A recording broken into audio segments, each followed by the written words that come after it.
آج کل 10-11 سال کی لڑکیاں بالغ ہو رہی ہیں، ٹی ویوں پر سیریل ایسے آ رہے ہیں، موبائلوں میں ایسی واہیات چیزیں یوٹیوب وغیرہ پر فیس بک پر آ رہی ہیں کہ ان کو دیکھ کر ہماری لڑکیاں جو کبھی 16-17 سال میں بالغ ہوتی تھیں آج 11-12 سال کی عمر میں بالغ ہونے لگی ہیں، اور یعنیت پھیل چکی ہے، شرم و حیا طاق پر رکھی جا چکی ہے۔ ورنہ تصور کیجئے ایک کپڑا جو جسم سے چپکا ہو، آپ کے پیروں سے چپکا ہوا ہو، اور وہ کپڑا آپ کے گھٹنے اور ران سے ہوتے ہوئے آپ کی کمر تک آئے، جس کو آپ لیگی کہیں، اور اس کے اوپر کرتی پہن لی جائے اور اس طریقے سے مارکیٹ میں بازار میں شاپنگ کی جائے، ایسی عورت کو آپ کی نظر میں فیشن پرست کہا جا سکتا ہے، لیکن محمد الرسول اللہ کی نظر میں یہ لڑکی، یہ عورت ننگی ہے، ننگی ہے، ننگی ہے۔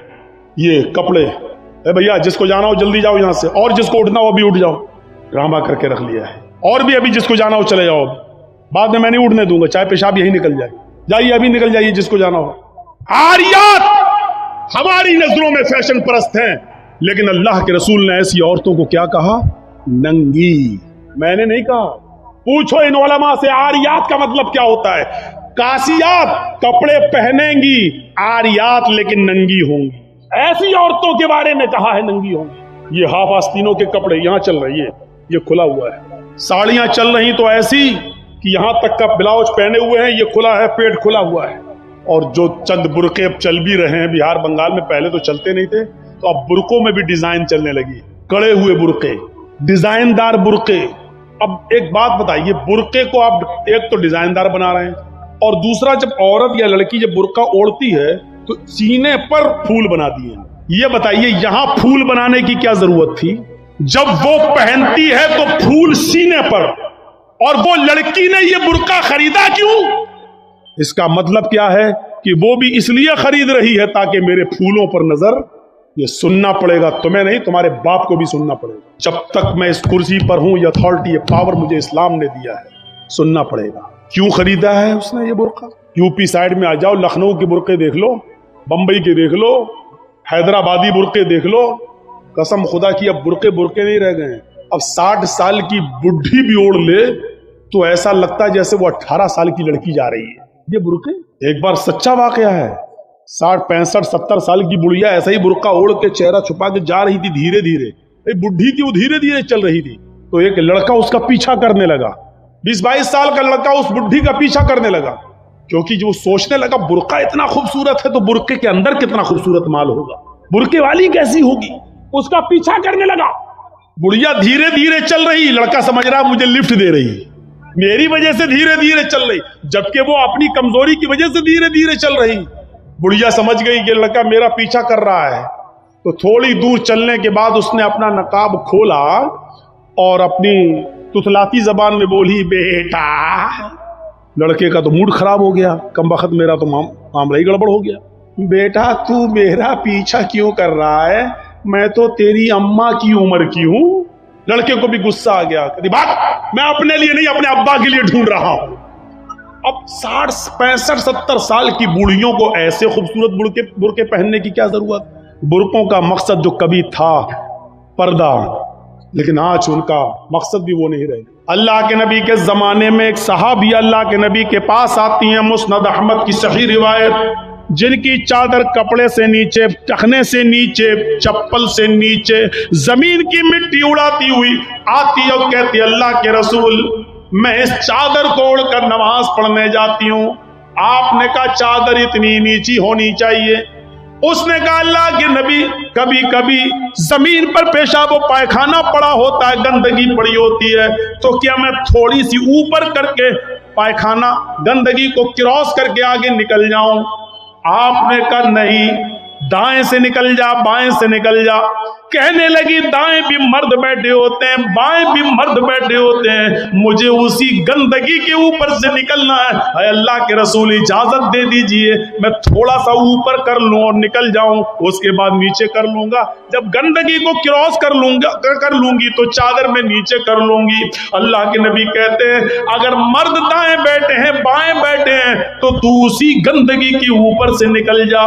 कहने लगी अल्लाह के रसूल वो गंदगी मेरी चादर में लग जाएगी, आप मुझे ऊपर उठाने की इजाजत नहीं दे रहे हैं, टखने से ऊपर, चप्पल से ऊपर चादर उठाने की इजाजत क्यों नहीं दे देते? आपने कहा नहीं, चादर उठाने की इजाजत, चप्पल से भी ऊपर चादर उठाने की इजाजत नहीं दूंगा।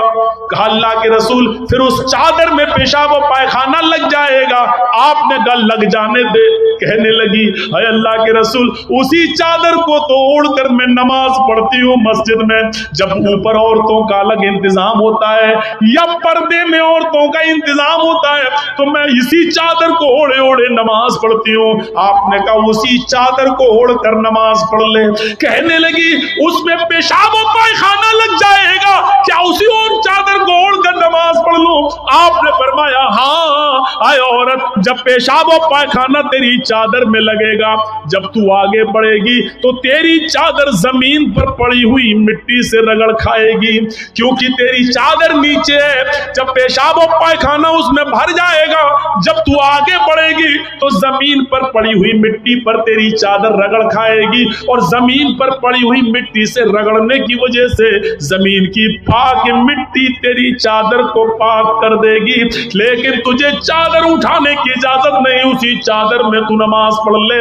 गंदगी लगती है तो लग जाने दे, आगे बढ़ेगी तो जमीन पर पड़ी हुई पाक मिट्टी तेरी चादर को पाक कर देगी। मेरे भाइयों, पेशाब और पायखाना देखकर भी अल्लाह के रसूल ने औरत को चादर उठाने की इजाजत नहीं दी। मेरी बहनों, तुम्हारे दिल कैसे गवारा कर लेते हैं? जलसों में भी चूड़ियां खरीदने के लिए, बैलून खरीदने के लिए, जलेबियां खरीदने के लिए तुम किस तरीके से लेडीज पिंडाल से निकलकर तुम बाजारों में घूम लेती हो? शर्म आनी चाहिए। तुम्हारे कलेजे और तुम्हारे दिल कैसे गवारा कर लेते हैं कि लड़के और लड़कियां एक जगह शॉपिंग करें, दुकानदारी करें, खरीदारी करें? ये तुम्हारे कलेजे, तुम्हारे ज़मीर कैसे गवारा कर लेते हैं? जबकि अल्लाह के नबी फरमाते हैं ला यखलुअन्न रजुलुन बिमरातिन इल्ला कान सालिसुहुम शैतान। कोई मर्द किसी औरत से तन्हाई में न मिले, कोई मर्द किसी औरत से अकेले में न मिले कि उसमें तीसरा शैतान होता है, उसमें तीसरा बहकाने वाला शैतान होता है। मेरे भाइयों, इस्लाम का कानून यही है, इस्लाम का निजाम यही है। एक औरत, उसका शौहर मर चुका है, औरत के पास बहुत ज्यादा पैसा है, वो हज करना जाना चाहती है, शौहर इंतकाल कर गया, अब औरत अकेले हज करने नहीं जा सकती है, जबकि मुस्तती है, साहिब इस्तिताअत है, हज करने जाना चाहती है, अच्छा काम करने जाना चाहती है। इस्लाम कहता है कि तेरा शौहर नहीं है तो भाई के साथ जा, भाई नहीं है तो बाप के साथ जा, बाप नहीं है तो बेटे के साथ जा, लेकिन किसी महरिम का होना जरूरी है, उसके साथ जा। चीख कर औरत कहती है कोई नहीं है, मेरे पास दौलत है। अल्लाह के नबी कहते हैं फिर दौलत संभाल कर अपने पास रख। अगर तेरा भाई नहीं है, बेटा नहीं है, शौहर नहीं है, बाप नहीं है, कोई महरिम नहीं है तो तू अकेले हज करने नहीं जा सकती है। नहीं, अरे अल्लाह के नबी, मेरा पड़ोस में बड़ा अच्छा नेक हाजी नमाजी नेक आदमी रहता है, मैं इसको भाई बना लेती हूँ, चली जाऊं। फरमाया नहीं नहीं, मुंह भोले भाई को भाई बनाकर उसके साथ तुम हज करने नहीं जा सकती हो, इसलिए कि अपने मुंह से किसी को भाई बोलने से वो तुम्हारा सगा भाई नहीं हो जाएगा, अपने मुंह से किसी को बेटा बोल देने से वो बेटा नहीं हो जाएगा। तुम किसी को बेटा बोल दो, भाई बोल दो, जो चाहो बोल दो, लेकिन लेकिन इस्लाम ये कहता है कि उसके साथ भी औरत को इजाजत नहीं है कि वो हज करने जाए। अगर कोई नहीं है तो मत जाओ, लेकिन इस्लाम इस बात की इजाजत नहीं देता है कि तुम अकेले जाओ या किसी को बहन, किसी को भाई या बेटा बनाकर जाओ, इस बात की इजाजत नहीं देता। इस्लाम एक इबादत में, हज जैसी इबादत में भी औरत को किसी गैर मर्द को मुंह बोले भाई और मुंह बोले बेटे के साथ भी जाने की इजाजत नहीं देता। तो मेरे भाइयों, जब खाने काबा में जाने की इजाजत नहीं देता है, सफा मरवा की सही की इजाजत नहीं देता है, इतनी खूबसूरत इबादत की इजाजत नहीं देता है, तो बाजारों में अकेले घूमकर शॉपिंग करने की इजाजत कैसे देगा? फिर बाजार के अंदर औरत को अकेले जाने की इजाजत कैसे देगा? इतनी खूबसूरत इबादत करने की इजाजत नहीं देता है, इतनी खूबसूरत इबादत करने की इजाजत नहीं देता है, तो मेरे भाइयों फिर औरत को बाजारों में घूमने की इजाजत कैसे देगा? फिर बाजार में घूमने और बाजार में सैर व तफरीह की इजाजत कैसे देगा? हमारी माँ बहनों को इस बात को सोचना चाहिए, गौर करना चाहिए, संजीदगी से इसको लेना चाहिए। एक जमाना था, हजरत फातिमा कह रही हैं, आए अली, मैं इतनी बीमार हूँ, इतनी बीमार हूँ, लगता नहीं कि इस बीमारी में मैं बच पाऊंगी। आए अली, अगर मुझे कुछ हो जाए, अगर मेरा इंतकाल हो जाए, आए अली, तो मुझे दिन के उजाले में दफनाने मत ले जाना, रात की तारीकी में ईशा की नमाज के बाद मुझे कब्रिस्तान में दफन करना। हजरत अली ने कहा, अरे फातिमा, ऐसा क्यों कह रही हो? अगर तुम्हारा इंतकाल सुबह फजर के बाद हो तो क्या ईशा तक हम तुम्हारे जनाजे को रखेंगे, मिट्टी को रखेंगे? तुम्हारे बाप का, तुम्हारे अब्बू का फरमान है कि मैयत को जल्दी कब्रिस्तान ले जाओ, फिर मैं लेट कैसे करूं? फरमाती हैं, आए अली, आए मेरे प्यारे शौहर, मुझे रात में ही ले जाना, मेरी बात को गिरा बांधो, मेरी बात को मजबूती से पकड़ लो, मेरी वसीयत को याद रखना, चाहे मेरा इंतकाल कभी भी हो, लेकिन मुझे ईशा के बाद दफनाना, मुझे दिन के उजाले में कब्रिस्तान न ले जाना। ऐ अली, मैं नहीं चाहती हूँ कि मेरे मुर्दा जिस्म पर पड़े हुए कफन पर भी किसी गैर मर्द की नजर पड़े, मैं अपने कफन पर भी किसी गैर मर्द की नजर नहीं पड़ने देना चाहती हूँ। ऐ अली, मुझे रात में ले जाना, दिन के उजाले में नहीं। मैं नहीं चाहती कि मेरे कफन पर भी किसी गैर मर्द की नजर पड़े। मेरे भाइयों, इंतकाल के बाद निकाह जायज नहीं है, इंतकाल के बाद शादी नहीं होती है, लेकिन इंतकाल के बाद भी अपने जिस्म को तो छोड़ो, अपने कफन को भी किसी गैर मर्द को देखने की इजाजत नहीं दे रही है। ये था हजरत फातिमा का पर्दा। इस पर्दे की रोशनी में मेरी बहनों, अपने गरीबानों में झांक कर देखो, अपने गरीबानों के बटन खोलो और तलाश करो, हम कहाँ खड़े हैं, हमारा पर्दा क्या है, हमारी इज्जत और आबरू क्या है। आज हम हमारे चेहरों का हरकस नाकस देख रहा है। कल तक हमारे इन खूबसूरत गालों को कभी आसमान की निगाहों ने भी नहीं देखा था, चांद और सितारों ने भी नहीं देखा था, और आज जो चाहता है देख लेता है। हरकस नाकस जिसको चाहो, आज वो बड़ी आसानी से हमारी बहनों बेटियों का दीदार कर रहा है। और एक और बात, जितना अमीर बाप है, जितना अमीर बाप है, जितना भी बाप अमीर मिलेगा आपको, आप देखिएगा उसकी बेटी उतने ही कम कपड़े पहने हुए होगी। इस बात का अमीर है तू, काहे का अमीर है तू? अपनी बेटी को 5 मीटर का कपड़ा लाकर नहीं दे सकता है तो काहे का अमीर है तू? कंजूस और बखील बाप। अल्लाह ताला ने इन अमीरों को ऐसी सजा दी है, ऐसी सजा दी है। कल तक ये गरीबों की लड़कियों को डांस कराया करते थे, आज अल्लाह ताला ने इन अमीरों की लड़कियों के जिस्मों से कपड़े उतार कर उनको लोगों की नजरों को दीदार करने पर मजबूर कर दिया। आज इन अमीरों की लड़कियों के जिस्मों से कपड़े उतरवा कर आज गरीब इन लड़कियों को देख रहे हैं, उनका नजारा कर रहे हैं। आज अमीरों को अल्लाह ने ये सजा दी है। आज वो फैशन समझते हैं कि मेरी बेटी फैशनेबल कपड़े पहने हुए हैं। नहीं, मेरे भाइयों, आप अपनी बहनों के जिम्मेदार हैं। अल्लाह के नबी ने फरमाया कि जिस लड़की का बाप, जिसकी बेटी बेपर्दा घूमे, वो बाप दयूस है। जिसकी बहन बेपर्दा घूमे, वो भाई दयूस है। जिसकी बेटी बेपर्दा घूमे वो बाप दयूस है। जिसकी बीवी बेपर्दा घूमे वो शौहर दयूस है। गौर करो कितनी साफ लफ्जों में, कितने साफ लफ्जों में अल्लाह के नबी ने फरमाया, जिसकी बहन बेपर्दा घूमे वो भाई दयूस, जिसकी बेटी बेपर्दा घूमे वो बाप दयूस, जिसकी बेटी बेपर्दा घूमे वो बाप दयूस, जिसकी बीवी बेपर्दा घूमे वो शौहर दयूस। अब दयूस का माना अगर हम समझ जाएं तो सारा मामला हल हो जाए। दयूस, दयूस का ये तो अरबी लफ्ज है ना, इसका उर्दू में तर्जमा होता है, सुनने की ताकत है, सुनेंगे।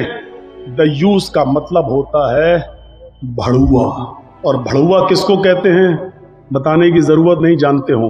भड़ुआ कहते हैं उसको जिसने अपनी बहन, बेटी या बीवी या माँ को गलत काम करने के लिए किसी अड्डे पर बिठा दिया हो, चकले पर बिठा दिया हो और उनसे गलत काम करवाता हो और उनकी कमाई खाता हो। अरबी जबान में इसको दयूस कहते हैं और उर्दू में इसको भड़ुआ कहते हैं। कितना सख्त जुमला इस्तेमाल किया अल्लाह के रसूल ने। मौलाना जर्जीस को आप कह रहे होंगे ये क्या हो गया इसको। अल्लाह के नबी ने कहा जिसकी माँ बेपर्दा घूमे और बेटा अपनी माँ की बेपर्दगी पर कुछ ना बोलता हो वो बेटा भड़ुआ। जिसकी बीवी बेपर्दा घूमे और शौहर अपनी बीवी की बेपर्दगी पर कुछ ना बोले वो शौहर भड़ुआ। जिसकी बहन बेपर्दा घूमे और वो भाई अपनी बहन की बेपर्दगी पर खामोश रहे वो भाई भड़ुआ। और जिसकी बेटी बेपर्दा घूमे और बाप अपनी बेटी की बेपर्दगी पर खामोश रहे वो बाप भड़ुआ। दयूस कह दो मौलाना चलेगा, भड़ुआ मत कहो, अच्छा नहीं लग रहा है। हम कब कह रहे हैं कि अच्छा लग रहा है? हमको अच्छा लगाना कब है? जब अच्छा ही लगने लगे तो फायदा क्या है? इंजेक्शन ऐसे लगाओ दर्द ना हो। वाह साहब, ऐसा हो सकता है कि इंजेक्शन लगे और दर्द ना हो? इंजेक्शन भी लगवाना चाहते हो और दर्द भी नहीं चाहते हो, तब तो होम्योपैथिक दवा ले लो, मीठी गोलियां खा लो जो मरने के बाद फायदा करती है। होम्योपैथिक दवा के बारे में यही मशहूर है, बहुत लेट फायदा करती है, तो हमने कह दिया मरने के बाद फायदा करती है। लेकिन सिस्टम मिल जाए तो जादू की तरह भी फायदा करती है, बहुत जल्दी भी करती है। तो जब आपको मीठी गोलियां ही खाना है होम्योपैथिक दवा तो फिर मत कराओ तकरीरें, और तकरीर करा रहे हो तो सुनो, सुनना पड़ेगा। कितने लोग हैं आज जो अपनी बीवी की बेपर्दगी पर सवाल उठाते हैं? कितने ऐसे हैं जिनकी बेटियां आज बेपर्दा घूमती हैं और वो बाप अपनी बेटियों को डांटते हैं? अगर माँ बाप अपनी बेटियों को सही से जिम्मेदारी निभाने लगे तो आज एक भी लड़की के पास एंड्रॉयड मोबाइल ना हो। हमारी 18-20 साल की लड़की जिसकी शादी नहीं हुई घर पे रहती है, उसके हाथ में एंड्रॉयड मोबाइल चीख चीख के बता रहा है कि बाप की तरबियत में कमी है, बाप अपनी बेटी पर पूरा का पूरा हुक्मरान नहीं है, हाकिम नहीं है, या ये कह रहा है बेटी के हाथ में वो एंड्रॉइड मोबाइल चीख चीख के कह रहा है, ये बाप ना कह रहा है, बेटी के आगे बाप की नहीं चल रही है, बाप मजबूर हो चुका है। मेरे भाइयों, अगर बाप मजबूर न होता तो बेटी के हाथ में एंड्रॉइड मोबाइल नहीं होता। क्या जरूरत है बेटी के हाथ में देने की? वो तो घर में रहती है, क्यों चलाएगी साहब? आपकी बेटी 18-20 साल की क्यों फेसबुक चलाएगी? क्यों व्हाट्सएप चलाएगी? क्यों मैसेंजर चलाएगी? और आप कैसे अपनी बेटी को फेसबुक और मैसेंजर और व्हाट्सएप चलाने के लिए ढील दे सकते हैं? कैसे? आपका ये दिल कैसे गवारा कर लेता है? आप जिम्मेदार हैं। हमारी ये बेटियां कल बच्चों की माएं बनेंगी, शादी के बाद इनको अपने बच्चों की तरबियत करना है। माँ के कदमों के नीचे जन्नत बताई गई है, हालांकि ये कोई हदीस नहीं है, एक मकूला है, लेकिन बच्चे अपने माँ के कदमों के नीचे जन्नत कैसे ढूंढे? ये आजकल की माँ के कदमों के नीचे जन्नत है? जिसको खुद नहीं मालूम कि कदम मेरे कहाँ हैं, उसके कदमों के नीचे बच्चे जन्नत ढूंढेंगे? हमें सोचना है, हमें अपनी बेटियों की तरबियत करना है। इमाम अहमद इब्न हंबल अपनी मुस्नद के अंदर एक वाकया नकल करते हैं कि एक सहाबिया थी, उनके घर में एक बच्चा पैदा हुआ। एक सहाबिया थी, उनके घर में एक बच्चा पैदा हुआ।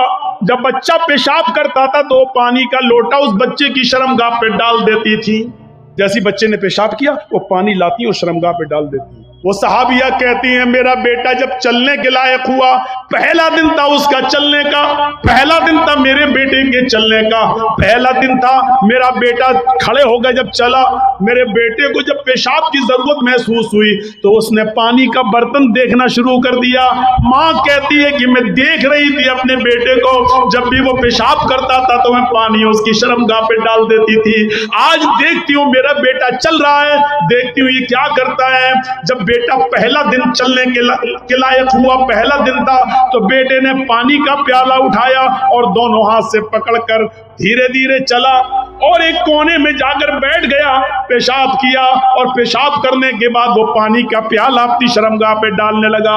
उसको इस्तिंजा करना नहीं आता था, उसको धोने का तमीज भी नहीं मालूम था, उसको पता ही नहीं, लेकिन वो वैसा ही कर रहा है जैसी उसकी माँ ने उसको बताया। जैसे उसकी माँ उसके साथ कर देती थी, वो पानी का प्याला उठाकर अपनी शर्मगाह पे डाल लिया और खाली प्याला लेकर अपनी माँ के पास आ गया। माँ की आंखों में आंसू आ गए, आसमान पर नजर डाल कर कहती है फूस तो बिरब्बिल काबा, काबे के रब की कसम में कामयाब हो गई, अल्लाह की कसम में कामयाब हो गई। अपने बच्चे को जो सिखाना चाहती थी मेरे बच्चे ने वो सीख लिया, मैं अपने बच्चे को जो तरबियत देना चाहती थी मेरे बच्चे ने वो तरबियत हासिल कर ली। मुझे उम्मीद है कि मेरा बच्चा कभी नापाक नहीं रहेगा, मेरा बच्चा जब भी पेशाब करेगा तो पानी जरूर ले जाएगा और इस्तिंजा करेगा।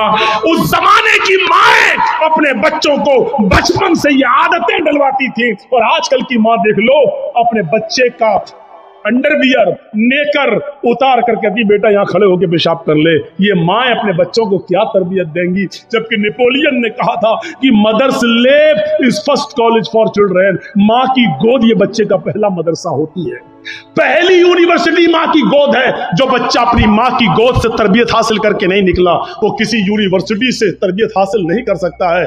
आज भी देख लो किशनगंज में भी यूनिवर्सिटियां होंगी, किशनगंज में भी कॉलेज होंगे, उस कॉलेज से बीए, एमए, पीएचडी, एमबीबीएस और एमडी की डिग्री लेकर निकलने वाले बच्चों की तादाद भी बहुत होगी, लेकिन उन्हीं बच्चों को देखिए खड़े होकर सड़क के किनारे पैंट की चैन खोलकर धार मार रहे होंगे, पेशाब कर रहे होंगे। ये इन यूनिवर्सिटियों के फारिगीन स्टूडेंट है जो फारिग होकर निकले, जिनको एमडी करने के बाद, एमबीबीएस करने के बाद भी पेशाब करने की अकल नहीं आई है। इनसे तो बेहतर वो कुत्ता है जो कम से कम पेशाब करता है तो एक टांग तो उठा लेता है ताकि उसके ऊपर छींटे ना आए। इन्होंने यूनिवर्सिटी से पढ़ने के बाद भी ये कुत्ते से भी बदतर बनकर निकले हैं। वो यूनिवर्सिटी इनको इंसान नहीं बना सकी, वो कॉलेज उनको इंसान नहीं बना सके, वो स्कूल इनको इंसान नहीं बना सके। एमडी पीएचडी करने के बाद भी आज कुत्तों से बुरी तरह पेशाब करते हुए नजर आए। कह लेने दीजिए मुझे कुत्ता, गधा, जो कुछ भी बोलता हूं मैं सब। आज मुझे इजाजत दीजिए मेरे भाइयों, कहो कि जानवरों की इजाजत मत बोलो, हम लोग इंसान हैं। कुरान ने भी जानवरों की मिसालें दी हैं। उलाइका कल अनआम बल हुम अजल, ये चौपायों की तरह है बल्कि उनसे भी ज्यादा गए। कुरान ने कहा ये चौपायों की तरह है बल्कि उनसे भी ज्यादा गए गुजरे, उनसे भी ज्यादा गए गुजरे। जब कुरान ने मिसाल दी है तो हम क्यों नहीं मिसाल दे सकते? अपने बारे में सोचो, सोचो। हैं अब्दुल कादिर जिलानी बगदादी रहमतुल्लाह अलैह की तारीख कौन नहीं जानता, जिनको आज लोग बड़े पीर साहब के नाम से भी जानते हैं, जिनके नाम पर 11वीं की बिरयानी की डेग भी बनाते हैं। वो अब्दुल कादिर जिलानी जब 12 साल के थे, उनकी माँ ने उनको एक काफिले के साथ भेजा था, कहा बेटे हालात कितने भी सख्त हो लेकिन झूठ कभी मत बोलना। और जब चोरों ने और डाकुओं ने जब इस काफिले को लूटा तो इस बच्चे से पूछा अब्दुल कादिर से, तेरे पास भी कुछ है? उसने कहा हाँ है। कहा क्या है? 40 अशरफी। कहाँ है? मेरे कुर्ते के अस्तर में। अस्तर को फाड़ के देखा तो 40 अशरफी मिली। पूछा बेटा ये तो ऐसी जगह छिपी हुई थी, किसी को पता नहीं, तूने क्यों बता दिया? लड़के ने जवाब दिया, मेरी माँ ने मुझे चलते वक्त नसीहत की थी कि बेटा हालात कितने भी खराब हो लेकिन कभी झूठ मत बोलना। मैंने अपनी बात, माँ की बात मानी है। चोरों का, डकैतों का, डाकुओं का असर खत्म होता है और रोने लगते हैं और कहते हैं ये बच्चा अपनी माँ की इतनी बात मानता है कि ऐसे मोड़ पर भी उसने अपनी माँ की नाफरमानी नहीं की, हम तो अपने रब की नाफरमानी कर रहे हैं। सारा सामान जो लूटा था सबको वापस कर दिया और सारे के सारे चोरों ने, डाकुओं ने तौबा कर ली। मेरे प्यारे साथियों, एक बच्चा जब अपनी माँ का फर्मा बरदार बनता है और माँ की बात मानता है तो माँ की दुआ तमाम डकैतों को तौबा करने पर मजबूर कर देती है। मेरे प्यारे साथियों, ये माँ की तरबियत थी जिसने अब्दुल कादिर जिलानी को एक बुजुर्ग के रूप में पैदा किया है, एक बुजुर्ग के रूप में देखा है। ये माँ की तरबियत थी। और एक उस माँ की तरबियत पर नजर डालो कि जब सुल्तान डाकू को फांसी हुई, जब सुल्तान डाकू को फांसी के तख्ते पर लटकाया गया तो उससे पूछा गया तुम्हारी आखिरी तमन्ना क्या है? उसने कहा मेरी आखिरी तमन्ना यह है कि मेरी फांसी मेरी माँ के सामने मुझे दी जाए। उसकी माँ को बुलाया गया, कहा तेरा बेटा तेरे आंखों के सामने मरना चाहता है। सुल्तान डाकू की माँ की आंखों में आंसू आ गए। पुलिस वालों ने पूछा आखिर माँ के सामने तुम क्यों मरना चाहते हो? उसने कहा ताकि मेरी माँ देखे मौत के वक्त पैर कैसे तड़पते हैं, हाथ कैसे तड़पते हैं और रूह कैसे निकलती है। कहा लेकिन तुम इसके लिए माँ को क्यों मजबूर करके लाए हो? फरमाया पुलिस वालों तुम नहीं जानते हो, जब मैं 8 साल का था, 10 साल का था, मेरी माँ ने मुझसे एक अंडा मंगवाया था। मैं एक दुकान पर गया था, मैं अंडा लेने गया था, लेकिन एक अंडा मैंने चोरी कर लिया था दुकानदार का और मैं उसको अपनी जेब में भर लिया था। फिर मैंने उसके पैसे नहीं दिए थे, वापस आ गया। मैंने जब वो अंडा अपनी माँ को दिया और पैसे भी वापस किए, माँ ने कहा अंडे वाले ने पैसे नहीं लिए। मैंने कहा नहीं, मैं अंडा चुरा लाया हूं। तो मेरी माँ ने मुझे थपथपाया था कि बेटा हम लोग गरीब हैं, अच्छा किया तूने ये पैसा बचा लिया, किसी और काम आएगा। फिर यही से मुझे चोरी की आदत पड़ती है, मेरे हौसले पड़ते हैं, फिर मैं डाकू बनता हूँ। फिर मैंने लोगों का माल लूटा और जब लोगों ने नहीं दिया तो मैंने उनकी जानें ली। फिर मैं बहुत बड़ा लुटेरा बन गया और इतना बड़ा लुटेरा बना के पकड़ा गया और कानून ने मुझे फांसी की सजा दी। अगर मेरी माँ ने मुझे अंडा चुराते वक्त जब मैं घर पे लाया था उसी वक्त एक थप्पड़ मारा होता और अंडे वाले को देकर माफी मांग ली होती तो आज मैं इतना बड़ा चोर नहीं बनता, आज इतना बड़ा मैं डाकू नहीं बनता, आज मैं इतना बड़ा लुटेरा नहीं बनता। ये मेरी माँ की तरबियत थी जिसने मुझे फांसी के तख्ते पर चढ़ा दिया। मेरे भाइयों, मेरा भी वक्त हो गया है, इसलिए मैं थोड़ा सा बस जुमले खत्म करने वाला हूं। आप थोड़ा सा बैठे रहिए, इसी तरीके से मोबाइल जलाए रहिए। तो मेरे भाइयों, माँ की तरबियत ही कुछ हुआ करती है। माँ चाहे तो अपने बच्चे को डाकू बना दे, माँ चाहे तो अपने बच्चे को अब्दुल कादिर जिलानी बगदादी की तरह बुजुर्ग बना दे। ये माँ की तरबियत होती है। तो मेरे भाइयों, 1:45 बज भी चुके हैं, 11:45 से तकरीर शुरू थी और 1:45 बज गए हैं। 2 घंटा मेरा तकरीबन हो भी गया है और जनरेटर की तेल भी ऐसी मौके पर खत्म होने को था। तो मेरे भाइयों, माँ की तरबियत से इबरत हासिल करो।